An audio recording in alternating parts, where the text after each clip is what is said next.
오늘은 이해할 수 없는 실패가 찾아올 때라는 제목으로 우리 하나님 말씀을 듣도록 하겠습니다. 여러분, 그렇습니다. 우리가 살다 보면 정말 이해할 수 없는 실패를 만날 때가 있습니다. 정말 열심히 공부했는데 또 갈 수 있는 점수인데 갑자기 커트레인 높아졌다, 대학에 떨어지는 경우도 있고요. 정말 열심히 건강관리 잘 했는데 생각지도 않은 큰 병에 걸리는 경우도 있고, 정말 누구보다도 밤낮 가리지 않고 열심히 일했는데 하는 사업이 망하게 되는, 정말 이해할 수 없는 이런 어려움들이 찾아올 때가 우리 인생 가운데 있다는 거죠. 사실 이해할 수 없지만 이유가 없는 것은 아니죠. 다 이유가 있을 수가 있습니다. 나는 정말 열심히 일했지만은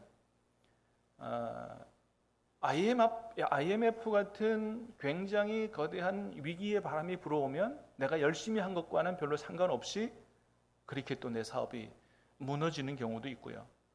또 큰 병이나 환난을 만났다고 해도 다 내 죄 때문만은 아니고, 욥의 경우처럼 하나님의 어떤 특별한 섭리 가운데서 당하는 이런 이해할 수 없는 이런 어려움이 있을 수도 얼마든지 있다는 것입니다. 자, 그러나 오늘 본문에서는 하나님께서 그렇게 말씀 안 하시고, 이해할 수 없는 실패를 만나게 되거든 혹시나 회개하지 않은, 감추어 놓은 죄가 있는지를 돌아보라고 말씀을 하십니다. 여러분, 오늘 본문의 이야기는 우리가 지난주에 들은 여리고성 이야기처럼 교회를 좀 다닌 사람들은 다 잘 아는 내용의 이야기입니다. 바로 아이성 전투에 관한 이야기죠. 제가 오늘 좀 안 더울 줄 알고 선풍기 안 켰더니 조금 덥네요. 조금 켜고 하겠습니다. 자, 아이성 전투의 이야기입니다. 여러분, 이 아이성은 우리말처럼 아주 작은 성이었어요. 아이성이 어떤 성이라고요? 아주 작은 성이다. 그렇다고 이 아이성의 아이가 우리말의 아이라는 뜻은 아니에요. 이 아이는 히브리어고요. 뜻이 뭐라고요? 폐허, 이런 뜻입니다. 자, 아이성이 우리말 아이처럼 굉장히 아주 작은 성이었다는 거예요. 그래서 이 성과 전쟁을 하기 전에, 전투하기 전에 정탐꾼들을 보냈는데, 정탐꾼들이 갔다 와서 그렇게 보고했다는 거죠. 아유, 여호수아 장군님, 우리가 가서 보니까 이 아이성은 여리고성에 비하면 형편없이 작습니다. 다 올라가서 싸울 필요가 없습니다.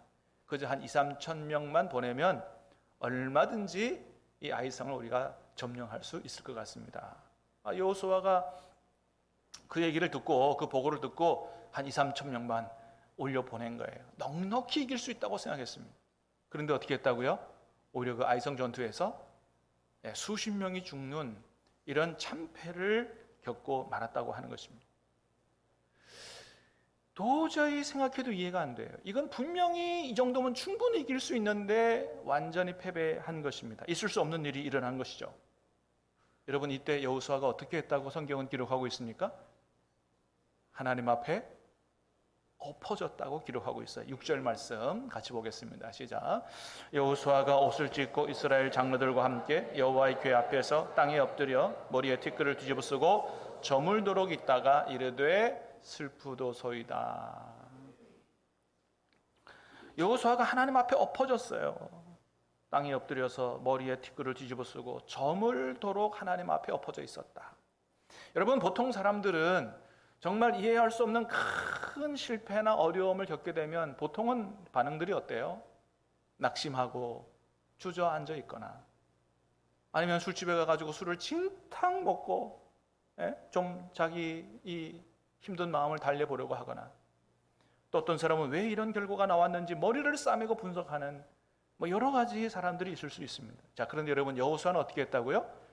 하나님 앞에 엎어졌다는 것. 그것도 아주 오랜 시간 동안 하나님 앞에 엎드렸다는 겁니다. 여러분, 무슨 말씀이에요? 여호수아는 뭘 믿었다는 겁니까? 내가 도저히 이해할 수 없는 이 실패를 경험했지만 이에 대한 해답은 누가 알고 계신다? 하나님이 알고 계신다는 믿음을 굳게 가졌다는 거예요. 다른 방법이 얼마든지 있을 수 있어요. 분석할 수 있어요. 분석하는 게 잘못된 건 아니에요. 그러나 어떻게 해요? 더 중요한 것은 하나님께서는 이 이유를 알고 계시고 내가 하나님께 엎드리면 그 이유를 분명히 알 수 있다라는 믿음을 가졌다는 거예요. 사랑하는 여러분, 간절히 바라기는 저와 여러분에게도 이런 믿음이 있게 되기를 주님의 이름으로 축복합니다.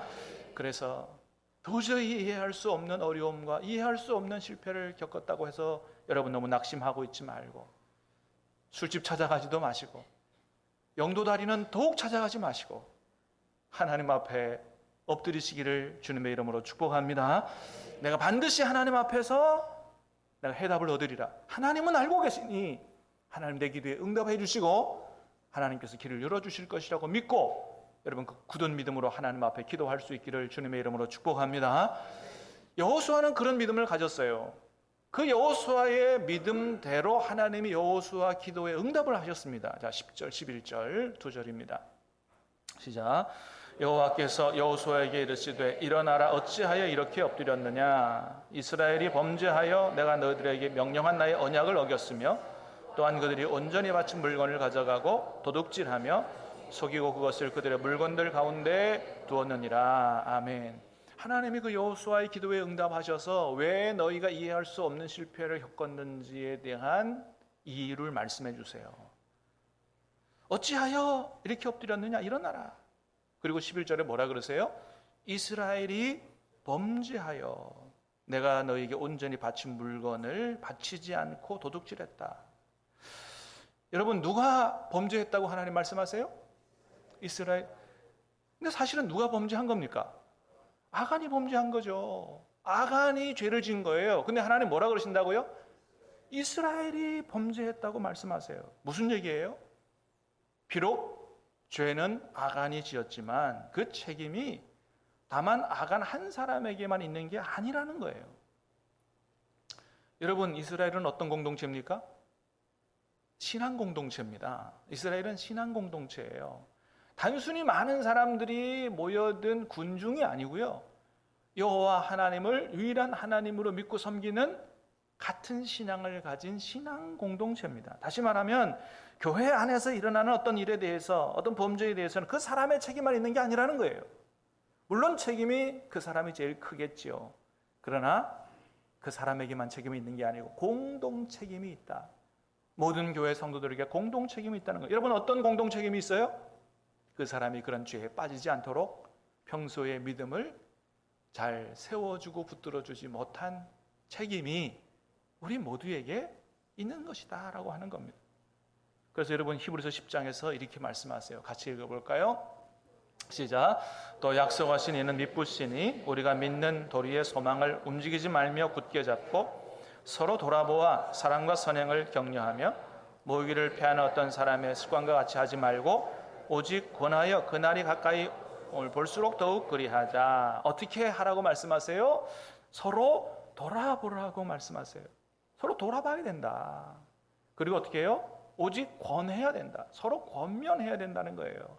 어떻게 하나님을 섬겨야 되는지에 대해서, 어떻게 신앙생활을 해야 되는지에 대해서 서로 권면해야 된다는 겁니다. 자, 데살로니가전서 5장입니다. 시작.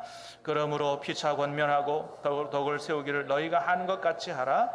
또 형제들아 너희를 권면하노니 게으른 자들을 권계하며 마음이 약한 자들을 격려하고 힘이 없는 자들을 붙들어주며 모든 사람에게 오래 참으라. 아멘. 피차 권면해야 돼요.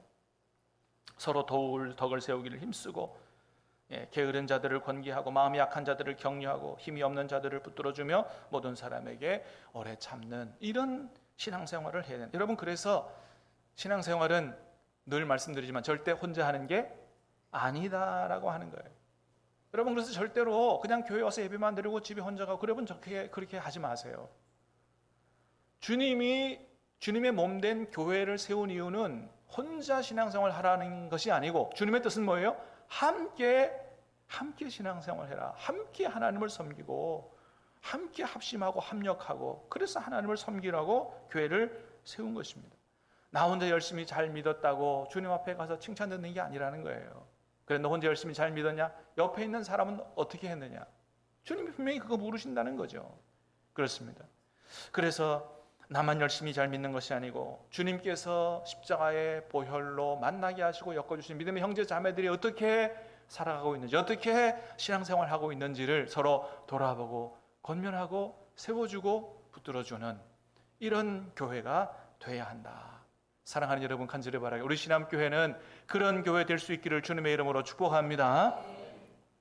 그래서 오늘 보면 13절에서도 하나님 이렇게 말씀하세요. 한번 볼까요? 시작. 너는 일어나서 백성을 거룩하게 하여 이르기를 너희는 내일을 위하여 스스로 거룩하게 하라. 여호수아에게 하신 말씀이에요. 뭐 하라고요? 일어나서 백성을 거룩하게 하라는 거예요. 백성을 거룩하게 하라. 그래서 여러분, 오늘 말씀이 여호수아 7장의 성경에 기록된 이유는, 하나님이 오늘 말씀을 당시 이스라엘 백성에게 오늘 우리에게 해주시는 이유는 단지 아간 한 사람이 범죄했으니 아간 한 사람을 처형하라고 주시는 말씀이 아니고, 궁극적으로는 무엇을 위해서? 이스라엘 백성 전체가 거룩해지기를 위해서 이 말씀을 주시는 겁니다. 여러분, 하나님 우리 모두가 다 하나님 앞에 온전한 믿음으로 서게 되기를 원하시는 줄로 믿습니다. 나 혼자만이 아니라는 거예요. 우리 구역 식구 모두가, 우리 교회 식구들이 모두가 함께 하나님 앞에 온전한 믿음으로 서기를 하나님이 원하신다라고 하는 것입니다. 그러므로 사랑하는 여러분, 우리를 향한 그 하나님의 뜻을 깨달아 알고 나만 아니고 우리 옆 사람들과 손을 마주 잡고 함께 하나님 기뻐하시는 그런 믿음으로 온전히 세워질 수 있는 그런 은혜가 우리 신암교회 모든 성도들 가운데, 모든 구역들 가운데 충만하게 임하기를 주님의 이름으로 축복합니다. 자, 그렇게 이스라엘이 하나님 앞에 범죄했다고 했는데 무슨 죄를 지었다고 말씀하시느냐? 자, 1절 말씀을 다시 봅니다. 시작. 이스라엘 자손들이 온전히 바친 물건으로 말미암아 범죄하였으니 이는 유다 지파 세라의 증손 삽디의 손자 갈미의 아들 아간이 온전히 바친 물건을 가졌습니다. 여호와께서 이스라엘 자손들에게 진노하시니라. 아멘. 이스라엘 자손들이 온전히 바친 물건으로 말미암아 범죄했다 그랬습니다. 6장에 보면 하나님께서 여리고성을 무너뜨려 주실 때 무슨 얘기 하셨냐면, 여리고성이 무너질 때 그 안에 있는 금, 은, 동, 철은 하나님의 곳간에 드리고 나머지는 절대 손대지 말고 다 불살라서 하나님께 바쳐라, 이렇게 말씀하셨어요. 자, 그런데 아간이 이 하나님의 말씀을 어기고 하나님의 것을 몰래 훔쳐서 도둑질했다는 거예요. 어떤 걸 훔쳤느냐? 우리가 읽지 않았지만 21절에 보니까 그랬어요. 21절에 시작. 내가 노력한 물건 중에 시날산의 아름다운 외투 한 벌과 은이 100세겔과 그 무게가 50세겔 되는 금덩이 하나를 보고 탐내어 가졌나이다. 보소서, 이제 그 물건들을 내 장막 가운데 땅속에 감추었는데 은은 그 밑에 있나이다 하더라. 세 가지 훔쳤다는 거예요. 첫 번째 뭐라고요? 시날산의 아름다운 외투 한 벌과, 저기 시날산은 산 마운틴 산을 의미하는 게 아니고 미국산 뭐 이런 겁니다. 그러니까 시날은 나중에 바벨론 제국이 세워지는 바벨 땅이거든요. 그러니까 옛날에 바벨론 제국이 세계 최고 강대국이었잖아요. 그만큼 물 건너온 거라 이거예요. 아주 비싼 아름다운 외투 한 벌이었다. 오늘날로 말하면 무슨 똥 뭐 이런 건가요? 무슨 버버린가 뭐 이런 거인가요? 하여튼 그거 보고서 너무 갖고 싶었다는 거죠. 또 은 200세겔, 50세겔의 금덩이 하나. 은과 금은 어떻게 하라고 말씀하셨다고요? 하나님의 곳간에 다 바쳐야 된다. 그 다음에 나머지는 아무리 비싸고 멋지고 아름다운 옷이라도 어떻게 해요? 다 불태워야 한다고 하나님이 말씀하신 거예요. 근데 아간이 이 물건 놓은 이 루이비통이 옷하고 금, 은, 눈이 멀었어요. 너무너무 갖고 싶은 거예요.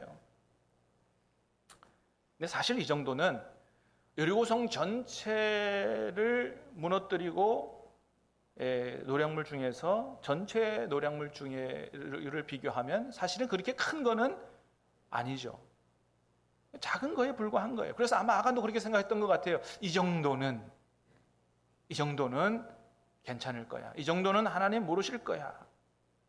그런데 여러분, 오늘 본문은 뭐라고 말씀하세요? 하나님이 그 아간의 한 사람이 행한 그것도 다 보고 계셨다는 겁니다. 여러분, 하나님 다 보고 계시는 줄로 믿습니다. 하나님이 보고 계신다는 사실을 아간이 기억했어야 돼요. 이것쯤이야, 나 한 사람쯤이 아니라는 거예요. 하나님이 보고 계신다. 근데 그 탐욕의 눈이 뭐니? 그 하나님이 안 보이는 겁니다. 여러분, 하나님께서 6장에서 이런 말씀하셨어요. 다시 봅니다. 6장 18절 말씀 시작. 너희는 온전히 바치고 그 바친 것 중에서 어떤 것이든지 취하여 바치는 것이 되게 하여 고통을 당하게 되지 아니하도록 오직 너희는 그 바친 물건에 손대지 말라. 하나님이 이렇게까지 말씀하셨어요. 하나님께 다 바치라. 하나님의 것이다. 하나님께 다 바치라. 그 바친 것 중에서 어떤 것이든지 손대면 너희가 이스라엘 진영으로 바치는 것이 돼서 너희가 전멸당할 거다. 너희가 하나님께 바치는 것이 돼서 너희가 전멸당할 것이니 이스라엘이 고통당하게 되지 않도록 절대로 손대지 말라고 말씀하셨는데도 불구하고 그 말씀을 비웃기라도 하듯 하나님의 것을 훔친 것입니다. 그래서 아간의 죄는 단순히 도둑질이 아니에요. 뭐예요? 하나님이 이렇게까지 말씀하셨는데도 불구하고 그것을 어긴 거는 하나님을 가벼이 여기고 하나님을 모독한 죄가 된다라고 하는 거죠. 그런데 여러분, 이렇게 아간이 하나님 앞에 큰 범죄를, 하나님을 만으로 여기는 이런 범죄를 저질렀음에도 불구하고 하나님이 여호수아의 기도에 응답하실 때 아간이 그렇게 했다고 밝히지 않으셨다는 거예요. 누가 그렇게 했다고 말씀하셨다고요? 이스라엘이 그렇게 말씀하셨다고 말씀하시고 아간이 그렇게 했다고 말씀하지 않으셨다는 거예요. 오늘 우리가 있는 1절에 아간의 얘기를 하는 것은 나중에 이런 일이 있은 이후에 나중에 여호수아서의 성경을 기록할 때의 총론으로 1절을 말씀하신 것이지 여호수아의 기도에 응답하실 때는 아간이라는 이름을 밝히지 않으셨어요. 왜 그러셨을까요? 하나님이 아간에게 회개의 기회를 주시는 겁니다. 자기 자신이 잘못을 깨닫고 하나님 앞에 자원하여 회개하기를 원하셨던 거예요. 근데 안타깝게도 아간이 그 회개를 하지 않았다는 겁니다. 하나님이 반드시 이렇게 범인을 색출해내겠다고 제비뽑기를 하라고 말씀을 하셨잖아요. 실제로 제비뽑기를 합니다. 처음에 누가 뽑혔다고요? 아간이 속한 유다 지파가 뽑혔다는 거죠. 그때까지만 해도 설마 아간은 그랬을 거예요. 설마 아무도 안 봤는데 내가 설마. 두 번째 제비를 뽑았더니 누가 뽑혔어요? 자신의 증조 할아버지, 그러니까 자기네 가문이 뽑힌 거예요. 세라 족속이 뽑혔어요. 그 다음에 제비를 뽑으니 누가요? 자기의 할아버지 삽디가 뽑혔어요. 이쯤 되면 가슴이 뛰어야 되잖아요. 근데 절대로 나서지 않습니다. 나중에 누가 뽑혀요? 자기 아버지 갈미가 뽑혔어요. 이쯤 되면 어떻게 해야 돼요? 큰일 났구나 하고 하나님 앞에 엎드려서 자기의 죄를 실토하고 용서해 달라고 구해야 되는데 아간은 자기가 뽑힐 때까지 자기 죄를 자백하지 않습니다. 나중에 자기가 뽑히고 나서 실토하는 것은 어쩔 수 없어서 한 거지, 자기가 진정으로 자기의 죄를 하나님 앞에 뉘우치고 자백한 것은, 회개한 것은 아니었다라고 하는 겁니다. 여러분, 하나님께서 기회 주실 때 회개해야 될 줄로 믿습니다. 그렇지 않으면 우리의 감추어진 죄가 언제 드러나게 된다고요? 하나님 앞에 갔을 때 드러난다는 거예요. 마지막 날 주님 앞에 섰을 때 드러난다는 거예요. 여러분, 그때 우리 죄가 드러난다면 굉장히 이것만큼 두려운 일이 없어요. 왜요? 우리가 세상 떠나 하나님 앞에 가서 마지막 심판날에 우리가 죄가 드러나게 된다면 그때는 기회가 없는 거예요. 뭐만 있어요? 심판만이 있기 때문에 그렇다는 거죠. 사랑하는 여러분, 혹시나 감추인 죄가 있습니까? 오늘 말씀을 듣고 오늘 이 해가 저물기 전에 하나님 앞에 다 회개할 수 있기를 주님의 이름으로 축복합니다. 그렇게 그 아간 한 사람의 범죄 때문에 이스라엘 전체가 고통을 받았다. 그래서 12절에서는 이렇게 말씀해요. 같이 봅니다. 12절 시작.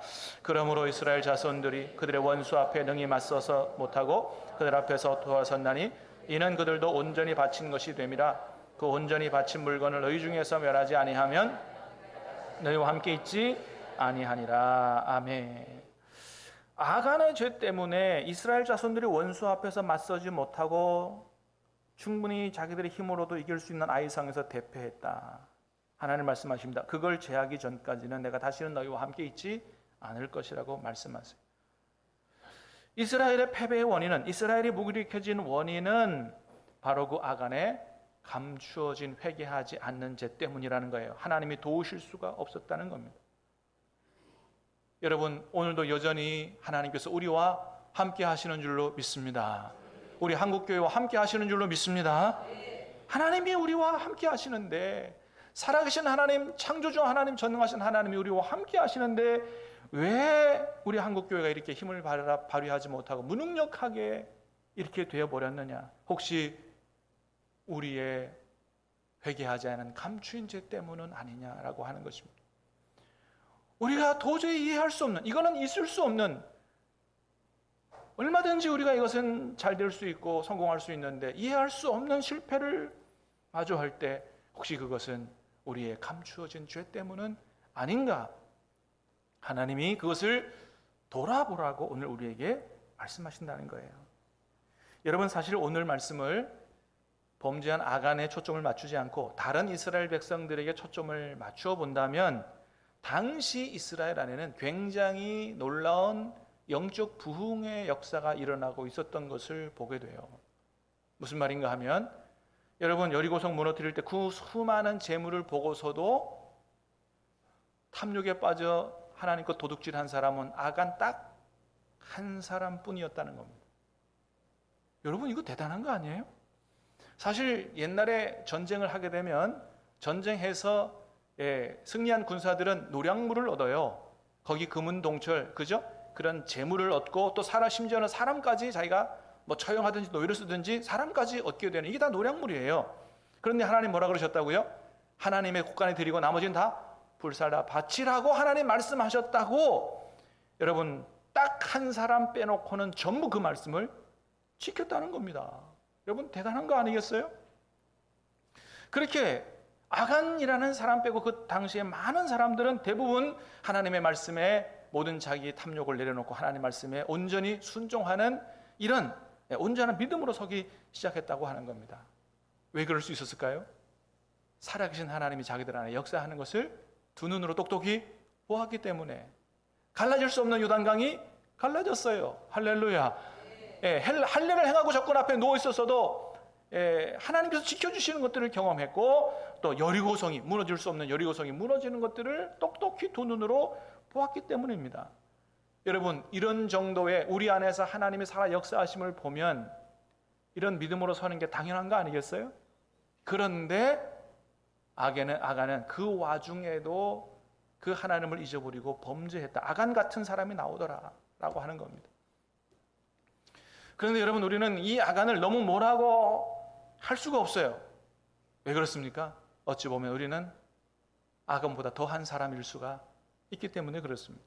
여러분, 사실 우리는 아간보다도 더 놀라운 하나님의 은혜와 역사를 체험한 사람들입니다. 하나님께서 우리를 구원하시기 위해서 하나님의 독생자 위아들을 십자가에 내어 죽으시고 3일 만에 부활시키신 것들을 우리 두 눈으로, 우리 믿음의 눈으로 분명히 보고 있습니다. 믿습니까? 여러분, 십자가가 보이잖아요. 하나님이 우리를 위해서 어떤 일을 행하셨는지 십자가를 보면 보이잖아요. 그 은혜로 오늘도 우리가 하나님을 아버지라고 불러요. 그것도 모자라서 우리 안에 성령 하나님이 와 계세요. 믿습니까? 이런 놀라운 은혜와 놀라운 하나님의 역사를 체험하고서도 여전히 우리는 범죄하고, 아무도 안 보는 곳에서는 더한 일도 하고, 그러고도 여전히 죄 안 지은 사람처럼 눈물 한 방울 안 흘리고 살아가고 있다고 하는 거죠. 이쯤 되면 우리가 아간보다 더하면 더했지 덜한 사람들은 아니다. 여러분, 왜 그렇게 됐을까요? 우리의 눈이 주님보다 더 세상을 향해 있기 때문이 아니냐는 거예요. 주님을 향한 마음보다 세상을 향한 마음이 더 커서 그렇진 않느냐는 거예요. 여러분, 우리에게는 소망이 없는 줄로 믿습니다. 나는 안 된다는 거죠. 여러분 어떠세요? 아직도 자신감이 있으세요? 나는 정말 하나님의 뜻대로 살 수 있다는 그런 자신감이 드세요? 저는 없어요. 그래서 정말로 사람에게는, 우리에게는 소망이 없구나. 여러분, 우리는 주님 나라에 갈 때까지 아마 변화되지 않을 거예요. 그러나 날마다 주님을 바라보고 주님과 함께 살아간다면 달라질 수 있을 줄로 믿습니다. 그거 외에는 다른 방법이 없다는 거예요. 다른 비결이 없다는 거예요. 여러분, 그래서 히브리서 12장에서 우리에게 뭐라고 말씀하신다고요? 다 같이 봅니다. 시작. 믿음의 주요 또 온전하게 하시는 이인 예수를 바라보자. 우리에게 소망이 있었으면 노력하라고 했을 거예요. 하나님이. 우리에겐 소망이 없어요. 오직 주님을 바라보는 이것이 여러분 우리가 승리의 비결이고 변화의 비결인 줄로 믿습니다. 그러므로 항상 주님을 바라볼 수 있기를 주님의 이름으로 축복합니다. 아무도 보지 않을 때를 조심해야 한다. 그때가 바로 마귀가 우리를 범죄의 유혹으로 노리는 때다라고 하는 겁니다. 여러분, 오늘 말씀을 통해서 그런 순간에도 우리 하나님은 불꽃 같은 눈동자로 우리를 다 보고 계신다는 사실을 기억하시고 은밀하게 지은 죄를 감추어두고 회개하지 않고서는 하나님이 돕지 않으신다는 사실을 기억하시기를 주님의 이름으로 축복합니다. 우리나라 평양에서 일어났던 1907년의 평양 대부흥운동은 감추어진 죄를 회개한 길선주 장로님의 회개로부터 시작했다고 그래요. 인도와 영국에서 일어난 그 부흥의 역사를 듣고 우리나라 사람들도 평양 장대현 교회에 모여서 하나님 은혜 주시기를 간절히 기도했는데 사경의 기간이 끝나도록 부흥의 역사가 일어나지 않는 거예요. 무슨 역사가 일어나지 않는 거예요. 그때 하나님께서 길선주 장로님 마음에 성령의 감동을 주셨어요. 자기가 몰래 지은 죄를 회개하지 않고는 견딜 수 없는 마음을 주셔서 회개하기 시작했습니다. 많은 사람들 앞에서 시인했어요. 저는 아간과 같은 사람입니다. 저 때문에 하나님께서 우리에게 축복을 주실 수가 없었습니다. 일찍 세상을 떠난 친구가 가족을 위해서 남겨둔 그 재산 중에 일부를 내가 훔쳤습니다. 공개 잡아야겠습니다. 이 회개가 계기가 돼서 거기에 있는 사람들이 다 성령의 감동을 받고 자기 죄를 회개하게 됐습니다. 내가 아간이라고 새벽 2시까지 그 회개가 끝나지 않았다 그래요. 평양 대부흥의 시작이 바로 여기서부터 시작이 된 것입니다. 사랑하는 여러분, 우리 하나님은 상한 심령을 기뻐하시는 줄로 믿습니다. 자기의 죄를 애통하고 하나님 앞에 눈물로 회개하는 사람을 기뻐하시고 우리의 그 죄를 회개할 때 하나님이 예수님의 보혈로 우리의 죄를 깨끗이 씻어주시고 우리 영을 새롭게 하시고 다시 한번 우리 심령에, 우리 교회에, 우리 한국교회에 뜨거운 영적 심령의 부흥을 일으켜 주실 줄로 믿습니다. 우리 같이 찬양하고 기도하겠습니다. 정결한 마음 주옵소서. 찬양하십시오.